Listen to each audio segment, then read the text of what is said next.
ହେ ଅର୍ଜୁନ, ମନ ପ୍ରାଣ ଏବଂ ଇନ୍ଦ୍ରିୟମାନଙ୍କ କ୍ରିୟାଗୁଡ଼ିକୁ ଏକନିଷ୍ଠା ଭାବରେ ନିୟନ୍ତ୍ରଣ କରି ଧୈର୍ଯ୍ୟ ବା ଧାରଣ ଶକ୍ତି ଆଧ୍ୟାତ୍ମିକ ଚିନ୍ତାରେ ବ୍ୟକ୍ତି ନିଜକୁ ନିୟୋଜିତ କରେ, ତାହା ହେଉଛି ସାତ୍ୱିକ ଦୃତି। ବିଭିନ୍ନ ଫଳଲାଭ ଆଶା କରୁଥିବା ମନୁଷ୍ୟ ଯେଉଁ ଧୈର୍ଯ୍ୟ ଧାରଣ ଶକ୍ତି ଦ୍ୱାରା ଆସକ୍ତି ଯୁକ୍ତ ହୋଇ ପୁଣ୍ୟ, ଧନ ସମ୍ପତ୍ତି ଏବଂ ଇନ୍ଦ୍ରିୟ ଭୋଗକାରକ ବା କାମକୁ ଧାରଣ କରେ, ତାହା ହେଉଛି ରାଜସିକ ଦୃତି।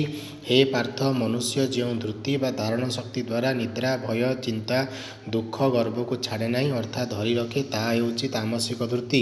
ହେ ଅର୍ଜୁନ, ବର୍ତ୍ତମାନ ସଂସାରର ତିନି ପ୍ରକାର ସୁଖ ବିଷୟରେ ତୁମକୁ କହୁଛି। ସୁଖ ମଧ୍ୟ ହେଉଛି ସାତ୍ୱିକ, ରାଜସିକ, ତାମସିକ। ଯେଉଁ ସୁଖ ଆରମ୍ଭରେ ବିଷ ଭଳି ଲାଗିଥାଏ କିନ୍ତୁ ତାହାର ଶେଷ ପରିଣାମ ଅମୃତ ପରି ହୋଇଥାଏ, ଯେପରି ବିଷୟ ଆସକ୍ତ ମଣିଷକୁ ଭଗବତ ଭଜନ, ଧ୍ୟାନ, ସେବା ବିଷ ଭଳି ଲାଗିଥାଏ, ମାତ୍ର ତାହାର ଶେଷ ପରିଣାମ ସୁଖପ୍ରଦାୟକ, କଲ୍ୟାଣକାରୀ ହୋଇଥାଏ। ଏଭଳି ସୁଖ, ସାତ୍ୱିକ ସୁଖ, ବିଷୟ ବାସନା, ଭୋଗ, ଇନ୍ଦ୍ରିୟ ସୁଖରୁ ଯେଉଁ ସୁଖ ମିଳିଥାଏ, ପ୍ରଥମେ ଭୋଗ କଲାବେଳେ ଅମୃତ ତୁଲ୍ୟ ମନେ ହେଲେ ମଧ୍ୟ ତାର ଅନ୍ତିମ ପରିଣାମ ବିଷତୁଲ୍ୟ ବା ଦୁଃଖଦାୟକ ହୋଇଥାଏ, ଏହାକୁ ରାଜସିକ ସୁଖ କୁହାଯାଏ। ନିଦ୍ରା, ଆଳସ୍ୟ, ମୋହ ଏବଂ ଯାବତୀୟ ଅନ୍ୟାୟ କର୍ମରୁ ଜାତ ସୁଖକୁ ତାମସିକ ସୁଖ କୁହାଯାଏ। ହେ ଅର୍ଜୁନ, ଭୂଲୋକରେ, ସ୍ୱର୍ଗରେ, ଦେବତାଙ୍କ ମଧ୍ୟରେ ଅଥବା କୌଣସି ସ୍ଥାନରେ ଏପରି ଜୀବ ନାହିଁ ପ୍ରକୃତିଜାତ ସତ୍ତ୍ୱ, ରଜ, ତମ ଏହି ତ୍ରିଗୁଣରୁ ମୁକ୍ତ।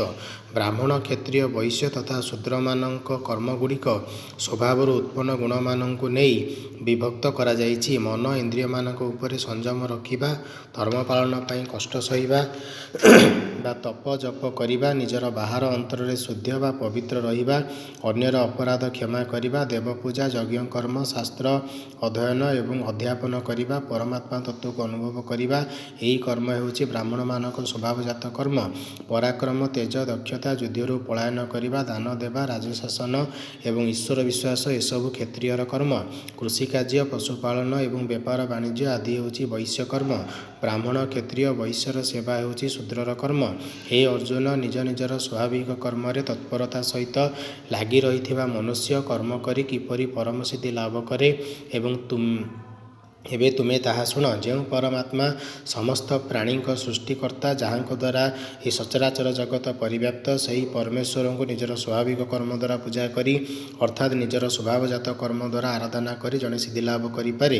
ନିଜର ସ୍ୱଭାବଜାତ ସତ୍କର୍ମ ଯେତେ ଦୋଷଯୁକ୍ତ ହୋଇଥିଲେ ମଧ୍ୟ ତାହା କେବେ ବି ତ୍ୟାଗ କରିବା ଅନୁଚିତ, କାରଣ ଅଗ୍ନି ଯେପରି ଧୂଆଁ ଦ୍ୱାରା ଆବଦ୍ଧ ହୋଇ ରହିଥାଏ, ଠିକ୍ ସେହିପରି ସମସ୍ତ କର୍ମ କୌଣସି ଦୋଷରେ ଯୁକ୍ତ ହୋଇ ରହିଥାଏ। ତେଣୁ ଅନ୍ୟର ସ୍ୱଭାବଜାତ କର୍ମ ଯେତେ ଉତ୍ତମ ହୋଇଥିଲେ ମଧ୍ୟ ନିଜର ସ୍ୱଭାବଜାତ ଦୋଷଯୁକ୍ତ ସତ୍କର୍ମ ନିଜ ପାଇଁ 100 ଗୁଣ ଭଲ। କୌଣସିଥିରେ ବି ଆସକ୍ତି ରହୁନଥିବା ଜିତେନ୍ଦ୍ରିୟ, ଆତ୍ମସଂଯମୀ, କର୍ମତ୍ୟାଗୀ ବ୍ୟକ୍ତି ନିଜର ସ୍ୱଭାବଜାତ କର୍ମ ପାଳନ କରି କର୍ମବନ୍ଧନରୁ ମୁକ୍ତ ହୋଇଥାଏ, ଆଉ ସତ୍ୱଗୁଣ ସମ୍ପନ୍ନ କରି ମୋକ୍ଷ ଲାଭ କରେ। ହେ ଅର୍ଜୁନ, ବ୍ରହ୍ମତ୍ୱ ପ୍ରାପ୍ତି ହେଉଛି ଜ୍ଞାନର ଚରମ ଶ୍ରେଷ୍ଠ ଅବସ୍ଥା। ଜଣେ ବ୍ୟକ୍ତି କିଭଳି ଭାବରେ କେଉଁ ପ୍ରଣାଳୀରେ ବ୍ରହ୍ମପ୍ରାପ୍ତ ହୋଇ, ସେହି ପ୍ରଣାଳୀ ଆଜି ମୋଠାରୁ ସଂକ୍ଷେପରେ ବୁଝି ନିଅ।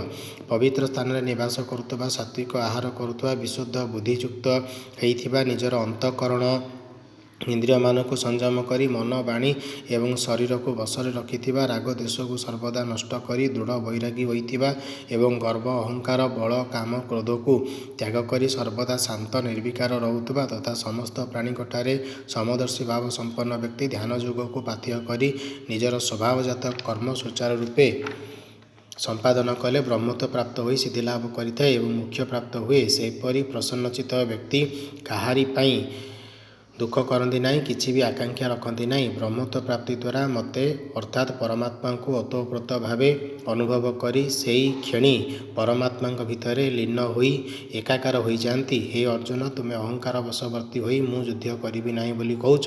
ତୁମର ଏହି ଭାବ ମିଥ୍ୟା। ତୁମର ସ୍ୱଭାବଜାତ କର୍ମ ହେଲା ଯୁଦ୍ଧ କରିବା। ପରମାତ୍ମା ବାସ୍ତବିକ ଭାବରେ ସମସ୍ତ ପ୍ରାଣୀଙ୍କ କର୍ମ ମାଧ୍ୟମରେ ତାକୁ ନିୟୋଜିତ କରିଥାନ୍ତି। ତୁମେ ସବୁକିଛି ମୋତେ ସମର୍ପଣ କର, ତୁମର ମନକୁ ମୋତେ ସମର୍ପଣ କର, ଦେଖିବ ମୁଁ ତୁମକୁ ସବୁଥିରୁ ମୁକ୍ତ କରିଦେବି। ଏହା ହିଁ ଏହି ଅଧ୍ୟାୟରେ ଭଗବାନ ଶ୍ରୀକୃଷ୍ଣ ଅର୍ଜୁନଙ୍କୁ କହିଛନ୍ତି। ହରି ଓମ୍ ତତ୍ସତ୍।